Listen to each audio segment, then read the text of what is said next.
ওকে, তো আজকে আমি যে টপিকটা নিয়ে আলোচনা করব তোমাদের সাথে সেটা হচ্ছে আমাদের যে বাইনারি নাম্বার সিস্টেম আছে।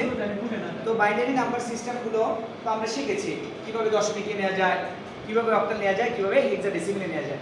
কিন্তু আজকে আমি আলাদাভাবে যে জিনিসটা শিখাবো, একটি অঙ্ক যদি তোমাদের বা একটা নাম্বার যদি সে থাকে ধরো অক্টালে থাকে, অক্টাল, তাহলে অক্টালে যদি থাকে অক্টাল থেকে তুমি কি নেবে, প্রথমে নিতে হচ্ছে ডেসিমেল। তাহলে আমরা কি করব, অক্টাল থেকে কিভাবে ডেসিমেল নিব, আর একটা শেখাবো হলো অক্টাল থেকে কিভাবে আমরা হেক্সাডেসিমেল নিব। বুঝতে পারছো? আচ্ছা এবার দিচ্ছি অক্টাল থেকে কিভাবে আমরা হেক্সাডেসিমেলে নিব। এটা একটা হেক্সা আর এখানে ছিল এটা ডেসিমেল হবে। তাহলে আমরা কি করব, আমাদের অঙ্কটা ছিল অক্টালে, আমরা এটা কনভার্ট করে অক্টাল কি হবে। তো এখন দেখো আমরা যদি লিখি 3 to 7 বেস অফ 8, এখানে আমাদের ব্যবহৃত অঙ্ক আছে 0 থেকে 7 পর্যন্ত, আর এখানে তিনটা ডিজিট আছে যার বেস আছে 8। তাহলে এটা আমরা অক্টাল সংখ্যা পদ্ধতিতে লিখে দিলাম। তো টিচার বলবে এই অঙ্কটাকে তুমি দশমিকে দিতে হবে, আবার বলবে যে এটাকে তুমি হেক্সাডেসিমেলে নিও। তো আমি যখন অক্টাল থেকে দশমিকে নিব তখন নিয়মটা হচ্ছে এই অক্টালের যে ডিজিটগুলো আছে, অক্টালের যে ডিজিটগুলো আছে বোঝার চেষ্টা করো, অক্টালের প্রত্যেকটা ডিজিটকে অক্টালের বেস দ্বারা গুণ করতে হবে। এটা হলো প্রথম কথা।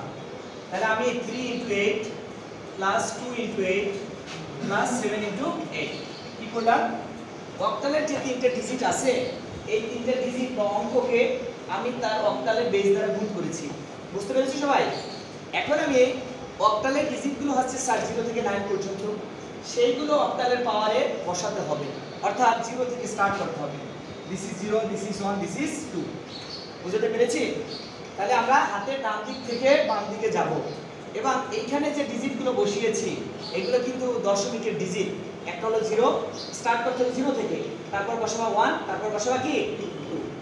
এবার আমি এটা ক্যালকুলেশন করব। 3 × 8 × 8 64 প্লাস 16 প্লাস 7 × 1 হয়ে যায়। কোনো সংখ্যার উপরে পাওয়ার যদি 0 হয় ওই সংখ্যাটির রেজাল্ট হবে 1। এটা তোমরা শিখে আসছো। তো এটা ক্যালকুলেশন করো sir. 12 3 4 192 plus 16 plus 7। So finally আমরা এখানে কি পেলাম, যোগ করলে 7 7 13 14 15 5 হাতে আমার 1 9 আর 1 10 1 11 আর 2 250 বেস অফ 10। এটাই ছিল octal number system to decimal number system. এভাবে আমরা এটা কনভার্ট করব। আশা করি সবাই বুঝতেছেন। এখানে করলাম এটা পূর্ণ সংখ্যার ক্ষেত্রে, যে পূর্ণ সংখ্যার ক্ষেত্রে এটা আমরা লিখলাম। এখন যদি এটা ভগ্নাংশের ক্ষেত্রে হয়, কিসের ক্ষেত্রে স্যার? ভগ্নাংশের ক্ষেত্রে। ভগ্নাংশের ক্ষেত্রে মানে কি, তো দশমিক পয়েন্ট আসবে, বা এটাকে রেডিক্স পয়েন্ট বলা হয় স্যার। তাহলে লেখো 0.125 বেস অফ 10, বেস অফ 8 লিখি। এটাকে আমি দশমিকে দিতে চাই স্যার। খেয়াল করো, এই পয়েন্টটাকে রেডিক্স পয়েন্ট বলা হয়, আর 125 বেস অফ 8 এটাকে আমি কিসে নিব, অক্টাল থেকে দশমিকে নিব। তাহলে স্যার এখানে কি করবা, 1 × 8 প্লাস 2 × 8 প্লাস 5 × 8। এখানে যেহেতু রেডিক্স পয়েন্ট আছে বা দশমিক পয়েন্ট আছে, তখন এখানে দশমিকের পাওয়ারগুলো, এই যে অক্টালের পাওয়ারগুলোর উপরে দশমিকের যে 0 থেকে 9 পর্যন্ত যে ডিজিটগুলো আছে আমরা 0 নেগেটিভ করতে পারি না, এটা একটা পজিটিভ ইন্টিজার। এই জন্য আমরা শুরুটা করবো -1 -2 -3। এখানে স্টার্ট হবে দশমিকের পর থেকে, আর এটা বাম দিক থেকে ডান দিকে যাবে। আর পূর্ণ সংখ্যার ক্ষেত্রে পাওয়ারের উপরে যে আমরা দশমিকের ডিজিটগুলো ব্যবহার করছিলাম সেগুলো ডান দিক থেকে বামে। তাহলে এটা ক্যালকুলেশন করলে স্যার 1/8 হয়, প্লাস 2/64 হয়, প্লাস 5/8 × 8 × 8। এটা গুণ করতে হবে আমাদের।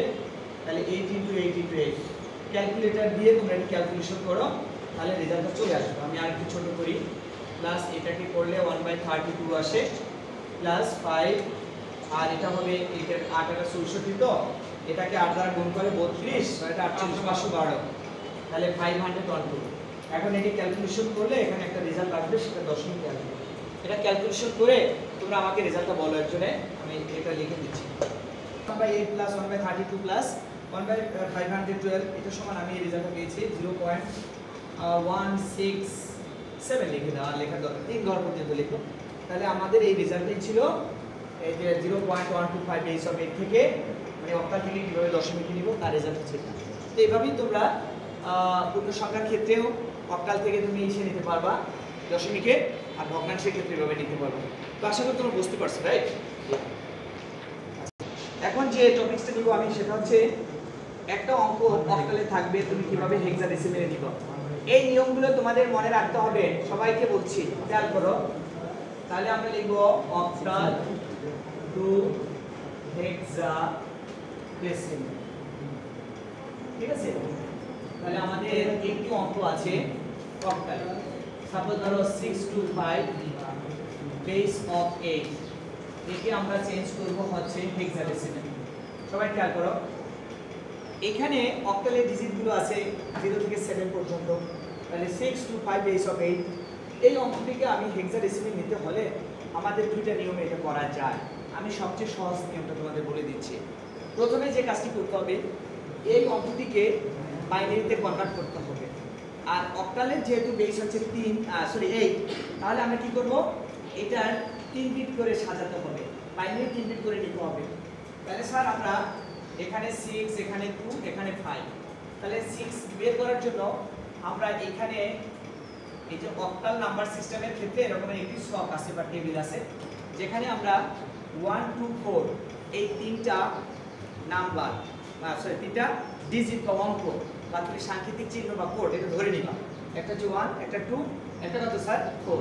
তাহলে এখানে আমাদের 6 আছে, 6 আছে, তাহলে 6 মানে কত স্যার 4 আর 2, তাহলে ও 1 পাবে, ও 1 পাবে, দুইটা নিয়েছি আর এটা 0 পাবে। তার মানে এই 6 মানে হলো 1 1 0, আমি লিখব এখানে 1 1 0, রাইট? 3 বিট করে নিতে হবে। কয় বিট করে? 3 বিট। কেন নিব? কারণ এই 8 কে যদি তুমি ফ্যাক্টরাইজ করো বা উৎপাদক বিশ্লেষণ করো তখন 2 টু দি পাওয়ার 3 আসে। 3 হচ্ছে তার পাওয়ার, তাহলে বেস কয়টা করে নিতে হবে? 3 বিট করে 3 বিট করে নিতে হবে। তাহলে আমি 3 বিট করে নিলাম। পরে আছে কত স্যার 2, তাহলে এই তিনটা সংখ্যার উপর, তিনটা নাম্বারের উপরে 2 আছে, এই যে আছে এই যে, তাহলে ওই বরাবর 1 পাবে, আর বাকিগুলো কি হয়ে যাবে স্যার 0 হয়ে যাবে, গেল এটা। তাহলে আমি এখানে কি পাইছি 0 1 0, 5 আছে না 5, কোন দুটি সংখ্যা যোগ করলে 5 হয়? একটা 4 একটা 1, তাহলে ও 1 পাবে, ও 0 পাবে, এটা 1 পাবে। তাহলে আমরা এখানে কি পেলাম স্যার 1 0 1। এখন এটা একটু এখানে লিখি 1 1 0 0 1 0 1 0 1, এটা আমরা কিসে পাইছি স্যার? বাইনারিতে। তাহলে আমি অক্টাল থেকে বাইনারিতে নিলাম 3 বিট করে। কয় বিট করে? 3 বিট করে। তার জন্য আমরা এই কোডটা ব্যবহার করছি 4 2 1 অথবা 1 2 4, এটা মনে রাখতে হবে অক্টালের ক্ষেত্রে। এখন আমি এটা 4 বিটে সাজাবো, হাতে ডান দিক থেকে 1 0 1 0, এই যে সাজাচ্ছি স্যার, দিলাম। তারপর লেখো 1 0 0 1, এটা সাজিয়েছি। তারপর একটা 1 থাকে, রাইট? তাহলে এখানে 3টা শূন্য দিলে ও 4 বিট হয়ে গেল। এখানে আবার কেন 4 বিট নিব স্যার? কারণ 16 হলো কত হয় 2 2 2 2, তাহলে 2 টু দি পাওয়ার 4 হয়। 2 টু দি পাওয়ার 4 মানে কি 16 না? এই ছেলেরা বুঝছো তো? তাহলে আমি এখানে এটা আবার ব্যবহার করব, এখানে 8 4 2 1, এটা ব্যবহার করব কার ক্ষেত্রে? হেক্সাডেসিমেল। তাহলে প্রথম অঙ্কটা হলো 0 0 0 1, তাহলে আমি এখানে 1 নেব, এই 1 পাইছি, দিস ইজ 1 1 0 0 1, তাহলে আমি এখানে কি নেব 8 নেব, আর হলো কত 1 নেব। তাহলে 8 আর 1 কত হয় 9 হয়, বুঝতেছো? যেখানে 1 আছে সেই বরাবর তোমার এই নাম্বারটা নিতে হবে, যে ডিজিটটা বা অঙ্কটা নিতে হবে। যেখানে 1 আছে সেই বরাবরটা নিতে হবে। তাহলে এখানে 1 আছে 8, এখানে 1 আছে 1, 8 আর 1 9 হলো, বুঝতেছো? এরপর দেখো 0 1 0 1, এখানে কি নিব আমরা বলো তো 4 আর এই 1, তার মানে 5 নেব। তাহলে 5 দিলাম। তাহলে আমাদের রেজাল্টটা কি দাঁড়াচ্ছে 195, বেস অফ কত 16। সবাই কি বুঝছো এটা কিভাবে করলাম? সবাই ক্লিয়ার? তাহলে আমরা এভাবেই একটি অঙ্ক অক্টালে থাকবে তাকে কিভাবে হেক্সাডেসিমেলে নেওয়া যায় এটা আমি তোমাদেরকে বুঝিয়ে দিলাম। সবাই কি আমার সাথে একমত? ওকে, এই অঙ্কটা ডেসিমেল পয়েন্টে থাকে বা রেডিক্স পয়েন্টে দেওয়া থাকে ভগ্নাংশের ক্ষেত্রে। তো সেই ক্ষেত্রে কি করবা 0.175 বেস অফ 8 একে হেক্সাডেসিমেল লিখতে হবে। ধরো এই অঙ্কগুলো কিন্তু এমসিকিউ তেও থাকবে, এমসিকিউ পরীক্ষা হবে না তোমাদের, সেখানেও থাকবে, এগুলো শিখতে হবে স্যার।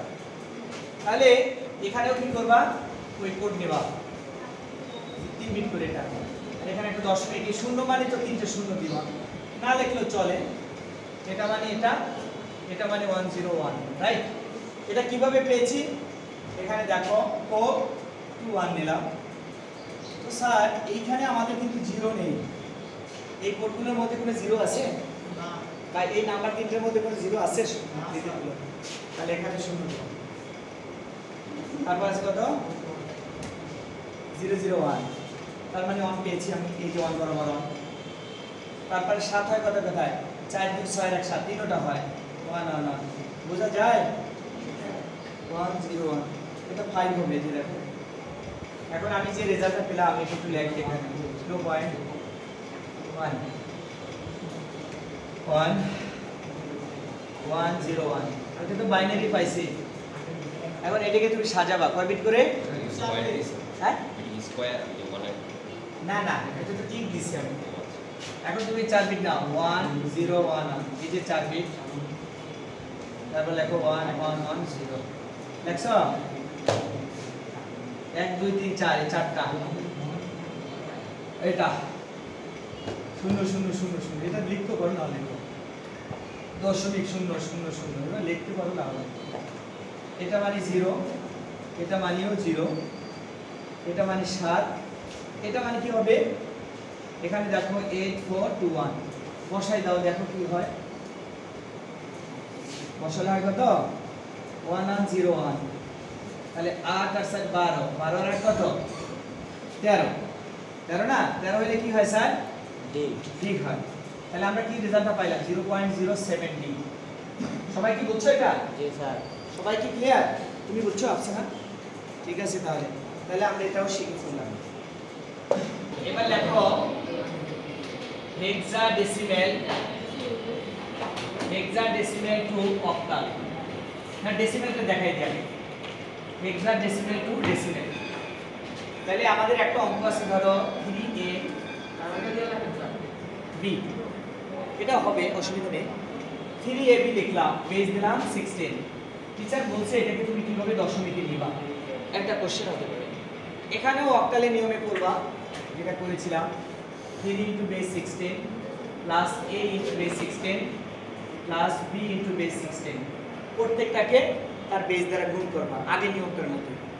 এখন জাস্ট এখানে 0 বসাও, এটা 1 বসাও, এটা 2 বসাও, তাহলে 3 × 16 × 16 গুণ করো, 96 6, হাতে আমার 9, 16 আর 9 কত 25, 256 হয় স্যার, 256 প্লাস এর মান হলো 10, আর 16 পাওয়ার 1 হলে 16 হবে 16, বি এর মান হচ্ছে 11, আর 16 পাওয়ার যদি 0 হয় রেজাল্ট 1 হবে স্যার। বুঝতে পারছ আপনি না? এখন এটা কোন করছি 318 8, 3 5 15 1 16 6, 3 2 6 আর 1 7, এটা হলো 10 দিয়ে গুণ করলে 160 হয়, এখানে 11 লিখো, সবগুলো আমি যোগ করব, 8 আর 1 9, তারপর লেখো 6 আর 6 12 আর 1 13 3, হাতে আমার 1, আর 7 আর 1 8, আর 1 কত 9, তাহলে এটা কি হলো আমাদের দশমিক হয়ে গেল। সবাই কি বুঝতেছো? জি স্যার। তাহলে আমরা এটা শিখতে পারলাম। এখন এটা কিন্তু পূর্ণ সংখ্যার ক্ষেত্রে শিখিয়েছি, যদি এখানে ভগ্নাংশ হইতো সেটা আমি এখন বলে দিচ্ছি, ঠিক আছে? ভগ্নাংশের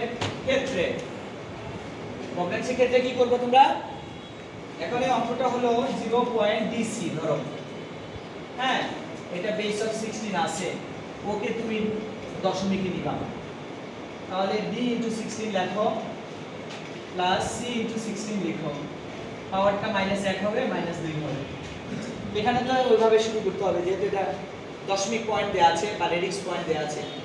তাহলে এখানে ক্যালকুলেশন করি, b এর মান কত 13, 16 to the power -1, c এর মান 12 × 16 to the power -2, তাহলে এখানে 13/16 13/16 প্লাস 12/16 into 16 256 এটা আমরা ক্যালকুলেটরে ক্যালকুলেশন করব। দেখো তাহলে 13 দেখো 13 divided by 16 তাহলে আমরা এখানে পেলাম 0.8125 পেয়েছি। এর সাথে প্লাস করব 12 divided by 256 দেখো 12 divided by 256 তাহলে আমাদের এখানে আসে দেখো 0.046 সবগুলো আমরা যোগ করব। যোগ করার পরে আমি এখানে রেজাল্টটা লিখে দিচ্ছি। এর সাথে প্লাস করো 0.8125 so finally you can write 0.859375 this is result for decimal number system from কি hexadecimal to decimal। সবাই বুঝতেছো? কারো অসুবিধা